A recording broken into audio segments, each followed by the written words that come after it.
आज मंत्रिपरिषद में 6 विषयों पर निर्णय ले गए हैं। सबसे महत्वपूर्ण निर्णय राज्य में शिक्षा बहाली की और नियुक्ति की नियमावली के का निर्णय मंत्रिपरिषद ने आज लिया है।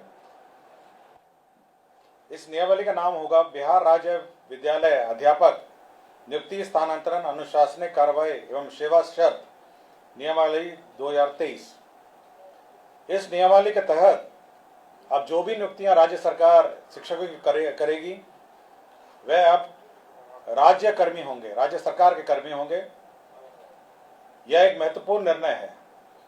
इससे पूर्व आपको जानकारी होगी कि राज्य सरकार राज्य में पंचायत शिक्षक, पंचायत समिति शिक्षक और जिला परिषद के शिक्षक और नगर निकाय के स्थानीय निकायों के शिक्षक रहा करते थे। अब जो भी नई नियुक्ति होगी अब वो राज्य सरकार नियुक्त करेगी। राज्य सरकार नियुक्ति के लिए एक अलग परीक्षा आयोग के माध्यम से लेगी। तो एक आयोग जो राज्य सरकार निर्धारित करेगी, हो सकता है बीपीएससी, हो सकता है कोई भी आयोग जो है जो निर्धारित करेगी, उसके माध्यम से राज्य सरकार परीक्षा लेगी और परीक्षा के माध्यम से ही अब नियुक्तियां होंगी। इस नियुक्ति में भाग लेने के लिए जो अर्हता होगी वह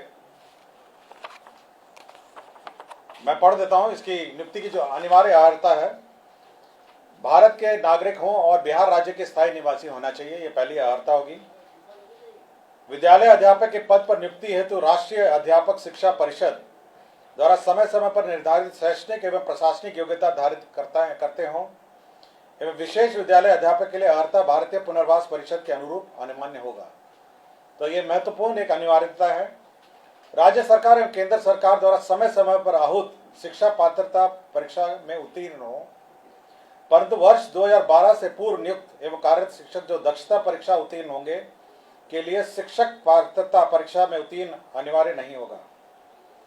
विषय विशेष के लिए अलग से विशेष अर्हता का निर्धारण विभाग द्वारा समय समय पर किया जाएगा। तो ये बिल्कुल स्पष्ट होगा कि पहले तो आपकी जो परीक्षा होगी, जो क्वालिफाइंग एग्जाम है, जो राज्य सरकार और केंद्र सरकार के लिए पहले ली जाती थी, उसके क्वालिफाई करने के बाद ही आप सरकार द्वारा जो कमीशन के माध्यम से परीक्षा होगी उसमें आप बैठ पाएंगे। तो पहला एक एग्जाम जो सभी ने लिखा है, चाहे वो टीईटी हो और अन्य जो शिक्षा परीक्षाएं हैं, उसको क्वालिफाई करने के बाद आप राज्य सरकार के कमीशन द्वारा जो सरकार जो कमीशन निर्धारित करेगी उसके माध्यम से जो परीक्षा ली जाएगी तो बहाली उसके माध्यम से होगी। इसमें न्यूनतम आयु निर्धारित है 21 साल और अधिकतम आयु सरकार द्वारा निर्धारित की जाएगी। जो सरकारी नौकरी में अधिकतम आयु है वह होगी, लेकिन जो 10 साल की नियुक्ति वर्ष का जो छूट होगा, इस नियमावली के प्रवृत्त होने के पश्चात नियुक्ति के प्रथम संव्यवहार में अधिकतम आयु सीमा में 10 वर्ष की छूट दे होगी। तो इसमें नियमावली में 10 वर्ष का छूट का भी प्रावधान है जो लोग पूर्व में नियुक्त होंगे। इसमें यह खासियत यह है कि इस परीक्षा में जो अभी वर्तमान में जिसको आप कहते हैं 7वें चरण या अन्य चरण जो हैं, वो लोग भी बैठेंगे, परीक्षा लिखेंगे।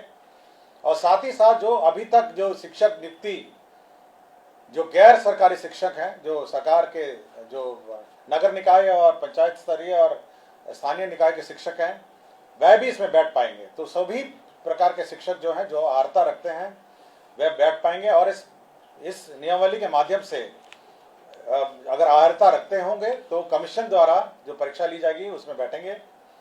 सभी जो कैंडिडेट्स हैं जो इस परीक्षा में लिखेंगे उनको 3 मौका दिया जाएगा। तो 3 बार लिख सकेंगे और 3 मौके के बाद वह नहीं लिख सकेंगे। जहां तक रिजर्वेशन की बात है, सारा राज्य सरकार द्वारा निर्धारित आरक्षण रोस्टर का पालन किया जाएगा।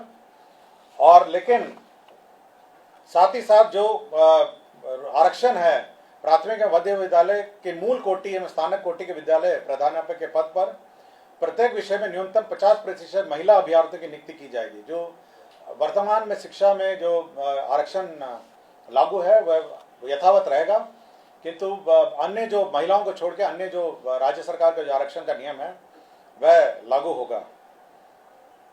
इसके साथ साथ अब सरकार के जो कानून हैं, सरकार के जो नियम हैं, सरकार का जो पेंशन है, सरकार का जो निर्धारित एनपीएस पेंशन है, ये सब लागू होगा। सरकार के जो आचरण है वो लागू होगा। यह नीति अब जिला संवर्ग के रूप में होगी, जिसमें जिला के अंदर स्थानांतरण का प्रावधान है और अंतर जिला का भी स्थानांतरण का विशेष परिस्थिति में प्रावधान है। संपुष्टि, सेवा संपुष्टि भी उसी अनुसार है, शिकायत अपील भी उसी अनुसार है। और कैबिनेट ने यह निर्णय लिया है कि अब अन्य किसी प्रकार से शिक्षा की नियुक्ति नहीं की जाएगी, शिक्षक की नियुक्ति नहीं की जाएगी। केवल जो सरकार द्वारा निर्धारित कमीशन है उसके माध्यम से परीक्षा होगी और उसी माध्यम से अब शिक्षा नियुक्ति होगी। यह बिल्कुल कैबिनेट ने स्पष्ट निर्णय ले लिया गया है।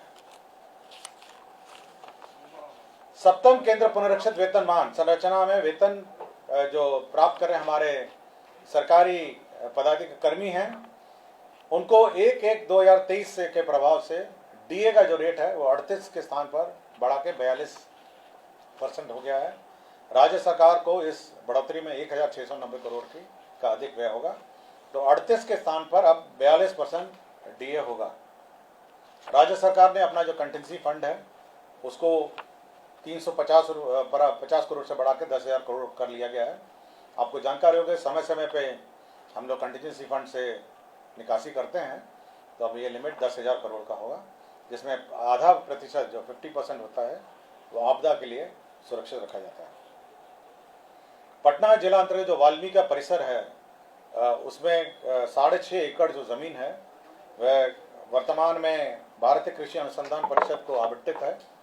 अब वो जो जमीन है वो बिपाड़ के एक्सपेंशन के लिए स्थानांतरित कर दी गई है और यह निर्णय लिया गया है। और बिहार पुलिस में ईआरएसएस का जो सिस्टम लागू है उसमें जो अंडरग्राउंड केबल नेटवर्क है उसमें जो शुल्क, राइट ऑफ वे शुल्क दिया जाता है ईआरएसएस पुलिस मुख्यालय और अन्य स्थान के लिए, ईआरएसएस के योजना के लिए, तो यह शुल्क, राइट ऑफ वे का शुल्क माफ हो गया है। और एक पद सृजन का है जिसमें राज्य योजना मद में ग्रामीण विकास विभाग के अंतर्गत जवाहर ग्राम स्वरोजगार योजना के अंतर्गत सृजित जो 102 पद थे उसमें 53 पद अब स्थापना में प्रतिबद्ध परमानेंट पद हो जाएंगे और 39 पद है उसको सर्वे कर दिया गया।